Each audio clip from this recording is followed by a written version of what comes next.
monde, ici Tata Nexua et nous sommes reviendus pour la troisième et dernière vidéo sur les démarches administratives. Respirez et soufflez avec moi. Nous allons parler aujourd'hui des cas particuliers et des questions éventuelles que j'ai souvent lues, aperçues sur les RS ou aussi peut-être que l'on m'a confiées. Let's go pour partenaire de démarche, partenaire de générique, c'est parti!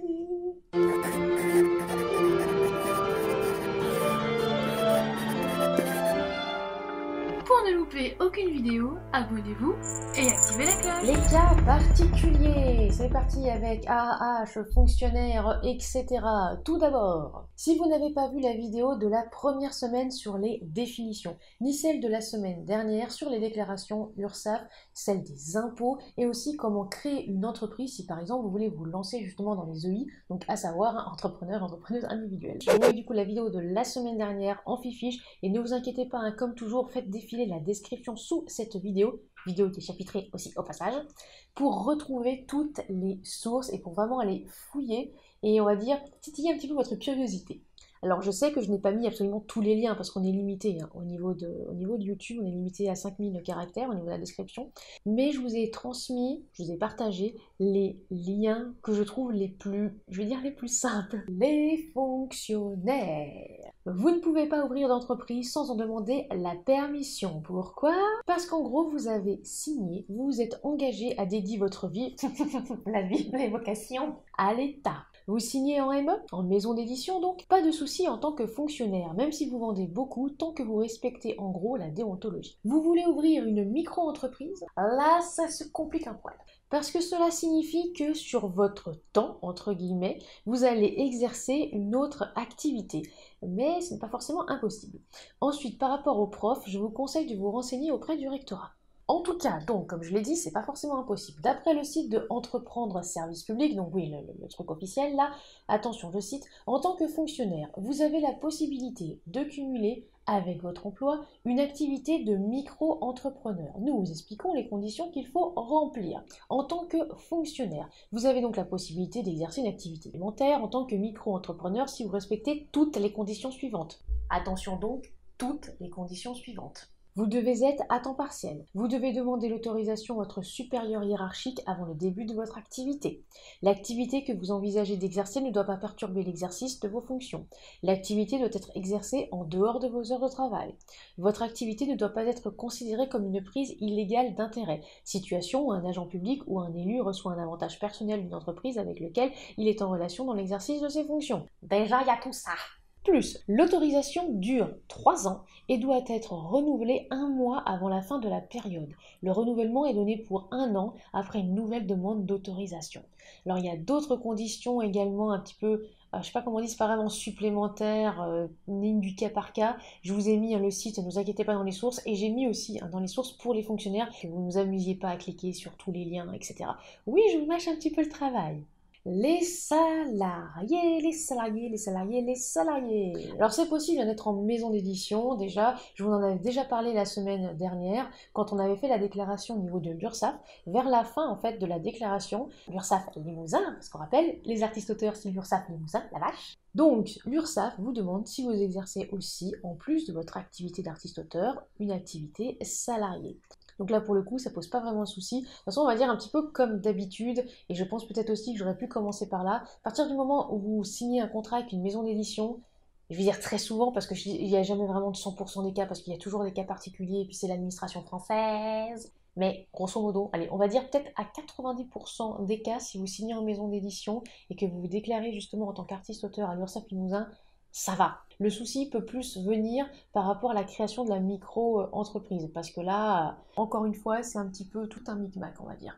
Bref, revenons à nos tardigrades au niveau des salariés. Donc, l'exercice de la micro-entreprise est possible sous condition, évidemment, comme toujours, il y a des liens dans les sources, mais en cumul d'une activité salariale. J'attire juste votre attention sur les déclarations, parce que du coup, en tant que salarié, on a donc la déclaration voilà, de revenus aux impôts, la partie traitement et salaires, etc. Et concernant les cotisations sociales, c'est l'employeur qui s'en charge, ok. En tant qu'artiste-auteur, c'est les déclarations des revenus artistiques à l'URSSAF, la déclaration des revenus artistiques aux impôts dans la partie BNC, souvenez-vous, on en a parlé justement la semaine dernière, et en plus le paiement des cotisations sociales à l'URSSAF. Donc, bref, il y a pas mal de petits trucs. Après, oui, quand on est en maison d'édition, Je veux dire, c'est plus simple parce que, comme je l'ai expliqué aussi, là, c'était lors de la première vidéo, si votre maison d'édition vous précompte, là, ce sera juste une déclaration, on va dire une vérification toute simple au niveau de l'URSSAF Limousin. Là, je vous renvoie effectivement à la première vidéo si votre maison d'édition vous précompte.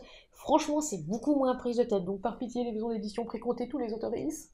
Les pros de la santé. Le statut d'auto-entrepreneur au sein du secteur de la santé est très restreint.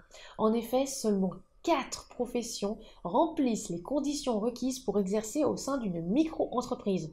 Ouais, il y en a seulement 4. Psychologue, ergothérapeute, psychomotricien et diététicien.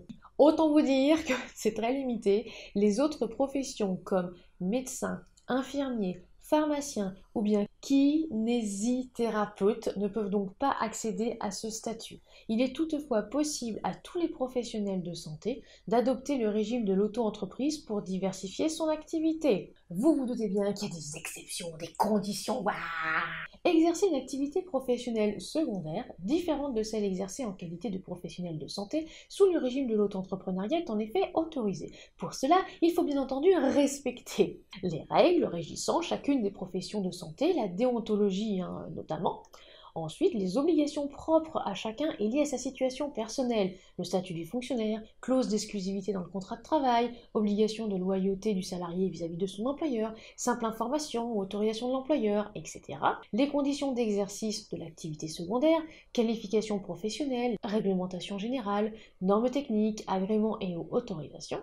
Ainsi, de nombreux professionnels de santé exercent leur activité sous le régime de la micro-entreprise. Apparemment, c'est le cas dans tout ce qui est le domaine de la relaxation, la réflexologie plantaire, action de formation, d'audit ou de conseil. Donc en complément de leur activité professionnelle principale de soins.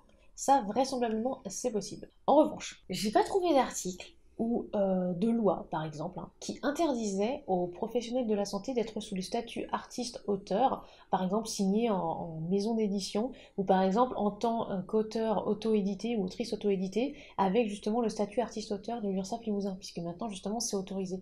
J'ai pas trouvé, ou en tout cas peut-être que j'ai pas cherché au bon endroit, c'est pour ça d'ailleurs que je peux faire appel à vous. Si justement vous trouvez quelque chose, comme quoi le statut d'artiste-auteur est interdit pour les professionnels de santé, j'ai pas trouvé d'interdiction. Parfois, il y en a quelques-uns qui disent oui, c'est bon, j'ai signé avec une maison d'édition, ça n'a pas posé de problème avec ma hiérarchie, etc. Donc pour l'instant, on va dire point d'interrogation, à demander peut-être à l'URSSAF ou aux personnes concernées. Donc en tout cas, donc pas d'ouverture de micro-entreprise, sauf les exceptions et les conditions que j'ai vues plus haut. Mais en tout cas, un statut qui vous permet de soigner votre plume, parce que si le statut artiste-auteur vous est autorisé, la retraite, chose que nous n'aurons pas, pauvre génération des millénials. En tant que retraité, vous avez la possibilité d'exercer une activité en devenant micro-entrepreneur. Il y a un super site du gouvernement avec les conditions, évidemment, comme toujours, puisque tout est réglementé dans ce milieu. Donc oui, c'est pour ça aussi que des fois ça m'agace un peu quand j'en vois sur les réseaux sociaux qui disent « Non mais c'est bon, on fait ce qu'on veut, on peut vendre ce qu'on veut. » Non, vous ne pouvez pas. Vous devez avoir liquidé ensemble des opérations qui permettent de déterminer le droit d'un assuré à une pension de vieillesse et la calculer tous vos droits acquis pour la retraite. C'est du copier-coller d'un site officiel, mais j'ai l'impression que ça ne veut rien dire. Il faut aussi avoir atteint l'âge légal de départ à la retraite. Vous devez avoir cessé tout lien professionnel avec votre ancien employeur au moment de la rupture de votre contrat. Si vous souhaitez travailler avec votre ancien employeur, vous devez avoir commencé à percevoir vos pensions de retraite depuis au moins 6 mois. Et après, il y a d'autres, sous-catégories. Je vous renvoie au lien dans les sources pour choisir ce qui rentre en compte pour vous, puisque là, forcément, il y a, comment on appelle ça, il y a différents, effectivement, régimes au niveau de la retraite, les catégories sociales aussi, il y en a plein, donc forcément, il y a encore une fois des cas particuliers. Et après, encore une fois, je sais, ça fait beaucoup de répétitions là, j'ai pas trouvé quelque chose qui empêchait le statut artiste-auteur, par exemple, donc à l'URSSAF Limousin, soit si jamais vous signez avec une maison d'édition, ou soit si par exemple, vous décidez de vous lancer dans l'auto-édition, mais avec le statut artiste-auteur de l'URSSAF Limousin. Voilà, j'ai pas trouvé de loi qui interdisait à un retraité, par exemple, de signer avec une maison d'édition, ou alors sous conditions, etc. Non, donc j'ai envie de vous dire let's go. Oh RSA, RSA, RSA, RSA. Donc il faudra le renseigner dans vos déclarations, donc forcément ça peut bouger effectivement le montant mensuel qui vous est attribué au titre du RSA. Et là je mets aussi d'ailleurs au passage la prime d'activité dans le lot, parce que pour le coup je suis concernée et effectivement ça varie en fonction de ce que je gagne.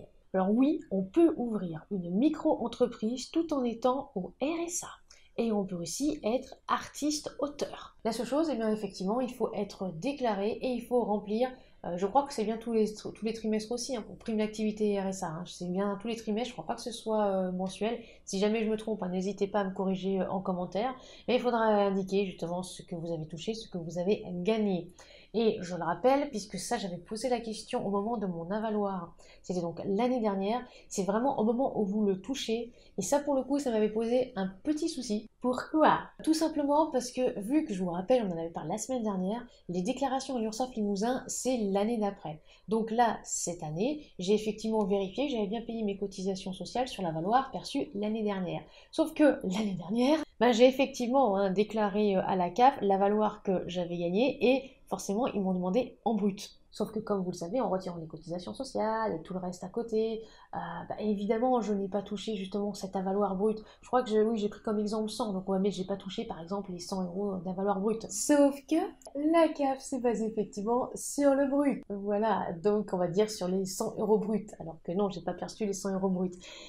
C'est pas grave, ça a vraiment effectivement diminué ce que j'ai gagné après, mais au moins j'ai été honnête et j'ai déclaré. C'est juste leur système qui est mal fichu, voilà, parce que ils ont du mal déjà avec le brut et le net, première chose, et en plus ils ont du mal quand on leur dit mais si on a déjà payé les cotisations en fait là-dessus, et avec l'activité aussi d'entrepreneuse individuelle que je fais, ça aussi c'est un gros bazar. Ils ont changé en plus récemment au niveau des déclarations, tout simplement ils ne prennent pas le même modèle, le même schéma que mon URSSAF en fait départemental. Donc je suis complètement perdue sur la déclaration. Et c'est même pas en plus les mêmes termes que les impôts. Vous vous souvenez des 5TA, 5TE, etc. déclarés? Même pas. Donc ça me perd complètement. Donc je suis là, je déclare le truc et je me dis bah normalement ça devrait être ça.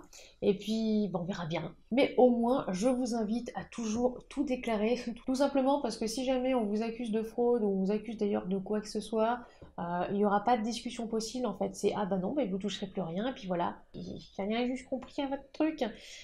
Donc non, jouez la safe, d'accord. Bénéficiaire de l'AAH, donc à savoir l'allocation adulte handicapé. Vous pouvez, et oui je l'affirme, cumuler une activité, être artiste-auteur ou même ouvrir une micro-entreprise. Mais attention, lorsque vous commencez à travailler, vos revenus professionnels ne sont pas pris en compte pendant les 6 premiers mois pour le calcul de votre AAH. Durant cette période, vous percevrez donc l'intégralité de votre AAH, donc de votre allocation. Après les 6 premiers mois, votre AAH est réduite. On parle apparemment d'une AAH différentielle. Pour calculer cette AAH, la CAF, donc je rappelle la caisse d'allocation familiale, ou la MSA si vous relevez du régime agricole, prend en compte vos revenus professionnels à partir desquels elle applique un abattement, réduction forfaitaire ou proportionnelle appliquée sur la base de calcul d'un impôt, revenu, valeur d'un bien, etc. Est-ce que vous avez compris quelque chose à ce paragraphe? C'est ultra compliqué.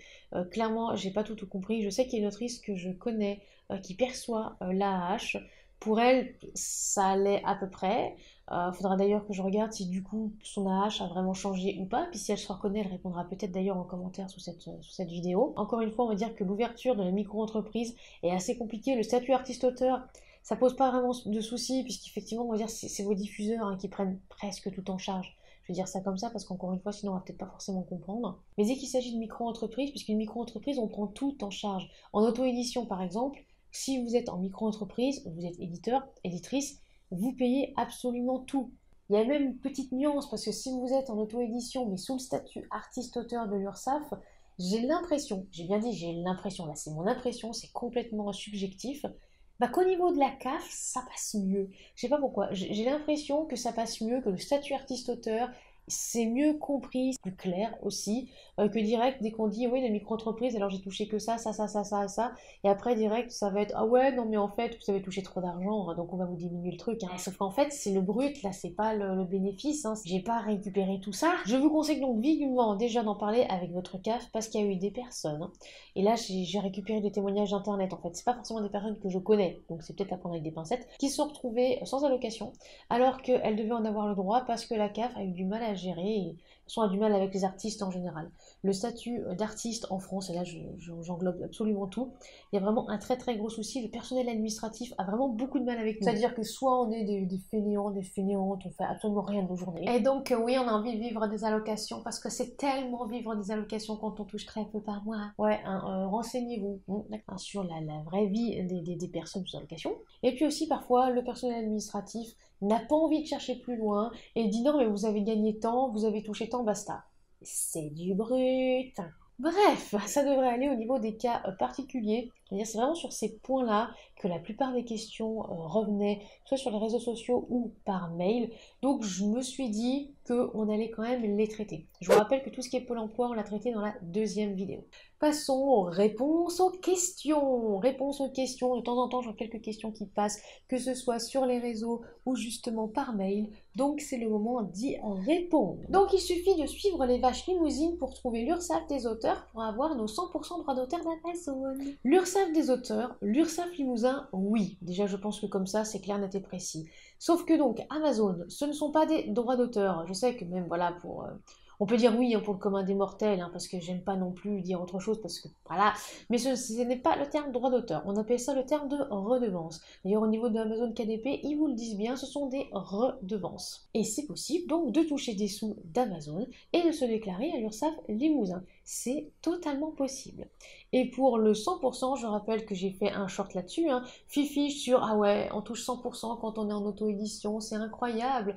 Alors est-ce que c'est vrai? Est-ce que vous touchez 100% justement de droits d'auteur en auto-édition ou de redevance?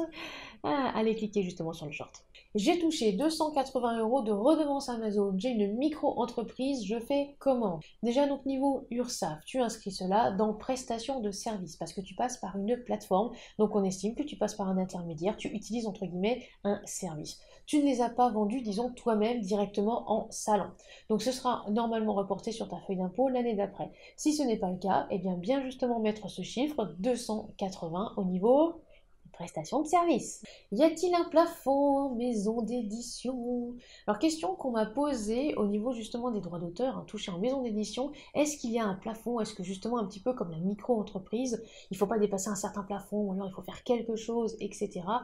Eh bien je n'ai pas trouvé de plafond. J'ai cherché sur internet, je n'ai pas trouvé de plafond pour les droits d'auteur touchés, et au passage, ils relèvent des traitements et salaires, et apparemment les traitements et salaires n'ont pas de plafond. Ça peut peut-être aussi expliquer pourquoi il y a de très très grands patrons qui ont un salaire mirobolant. Je suis auteur AE sous statut artiste-auteur, je vends via une boutique en ligne, c'est bien vente à particulier. Oui. Vous avez une boutique en ligne, n'oubliez pas au passage les conditions générales de vente, tout ça, ainsi que la présence du médiateur, parce que oui, la mention du médiateur, et en tout cas avoir un service de médiation, c'est obligatoire. Et je rappelle également que comme toute vente, absolument toute vente, il faudra fournir une facture à votre client et cliente. Même si elle ne l'a pas demandé. C'est obligatoire de fournir une facture. Et donc, qui dit facture, dit aussi numéro SIRET. Je rappelle que c'est pas parce que vous avez un numéro SIRET que ça y est, vous avez une entreprise, etc. On l'a vu dans la deuxième vidéo. Vous pouvez, avec votre numéro SIRET, déclarer à l'URSSAF Limousin sans problème. Il y a moyen que tu m'aides gratuitement pour ma déclaration? Non, non, non, non, non. Clairement, non. Oui, on m'a reposé la question récemment. Non. Tout travail mérite salaire, je ne le ferai pas gratuitement. Déjà, rendez-vous compte, au niveau des 3 vidéos des démarches administratives, le temps que ça a mis, le temps au niveau du script, des recherches, du montage, même des tournages, etc. Ça a pris beaucoup de temps. Et là, au niveau de cette 3e vidéo, je vous fournis donc un script si jamais vous avez envie de revenir sur certains points, si jamais vous avez envie d'avoir un support, par exemple, un support papier. Alors après, merci de ne pas le diffuser sans me mentionner parce que c'est quand même mon travail, tout de même. Et si jamais vous n'êtes pas abonné, n'oubliez pas que de vous abonner, de commenter, de partager les vidéos. Et si vous avez la possibilité, eh bien, de faire un don sur les plateformes, que ce soit Tipeee, Ko-fi, ou même d'autres, ça nous fera très plaisir et ça nous montrera que, eh bien, on n'a pas fait ça pour rien aussi. En bref, dans tous les cas, vraiment, dans tous les cas, renseignez-vous aussi par vous-même, allez chercher, et je parle bien de liens fiables, que ce soit une vidéo, des liens même du service public, de l'URSSAF, des impôts, vraiment, mais ça peut bouger, parce que déjà il y a beaucoup de choses qui bougent, surtout au niveau des artistes, artistes-auteurs en particulier, mais si votre cas est, on va dire, spécial, qui n'est pas similaire à X ou à Y, vraiment n'hésitez pas à poser des questions à l'administration, déjà d'une, parce que c'est gratuit, Et de deux, parce que quand il y a une trace écrite, que quelqu'un de l'administration, par exemple, vous dit ça c'est possible, ça c'est ok, etc., chose que j'ai fait, hein, j'ai absolument tout gardé de mon côté, vous avez une preuve comme quoi vous ne faites pas les choses, et comme ça, on tac, on doit. Pour les définitions, les lois, les cadres, le pourquoi justement il faut se déclarer dès le premier euro versé, parce que ça c'est encore une idée reçue que ouais, non mais il y a une tolérance, etc. Une tolérance, cela ne veut pas dire que c'est autorisé. Direction, la première vidéo. Et ne vous inquiétez pas, tout est chapitré. Vous pouvez soit donc définir dans la description, soit regarder avec votre curseur et aller là où vous voulez. Et ça, c'est quand même bien. Pour les créations d'entreprises, avec aussi, on va dire, le passage au guichet unique, les déclarations URSSAF, impôts, et peu importe d'ailleurs si vous êtes en maison d'édition, en auto-édition sous le statut d'artiste-auteur, ou en auto-édition sous entrepreneur individuel, ou si vous êtes hybride, direction la deuxième vidéo. Je sais que la deuxième vidéo est longue, assez dense, et que clairement je suis pas sûre que beaucoup de personnes vont la voir comme ça, parce qu'elle fait 90 minutes, alors à l'heure actuelle où je parle, elle fait 90 minutes, mais ce sera certainement recoupé parce que je pense que le monteur va hurler. Donc peut-être 1 heure, allez, on va essayer de viser 1 heure pour cette vidéo, mais c'est parce qu'il y a beaucoup de choses à dire. Il y a vraiment, vraiment beaucoup de choses à dire, c'est pas simple. Et donc cette troisième vidéo était là pour compléter avec des cas particuliers et des réponses. J'ai fait exprès de la mettre à part aussi, déjà parce que sinon ça ferait beaucoup trop long avec la première et la deuxième vidéo. Et aussi parce que certaines personnes pourraient trouver des réponses à leurs questions plus rapidement. Voilà, donc c'est la fin de cette petite série de vidéos sur les démarches administratives. Ah bah déjà, j'espère que ça vous a plu, j'espère que vous avez apprécié. En tout cas, c'était quelque chose. Maintenant, on va reprendre voilà, un rythme de vidéo un peu plus cool, un petit peu plus serein. Je pense que la prochaine fois, ce sera soit une vidéo tête à vous thème, soit une vidéo conseil d'écriture. Bah, ça va dépendre en fait du temps que je vais avoir pour écrire les scripts et puis pour tourner tout ça. Si vous voulez nous soutenir financièrement parlant, rendez-vous sur la page Tata Nexua sur les plateformes Tipeee, Ko-fi ou aussi KissKissBankBank. N'oubliez pas de vous abonner, de lâcher un like, un commentaire et de partager cette vidéo, cela nous fera très plaisir et ça nous aide au niveau algorithme. A très bientôt et soignez votre plume.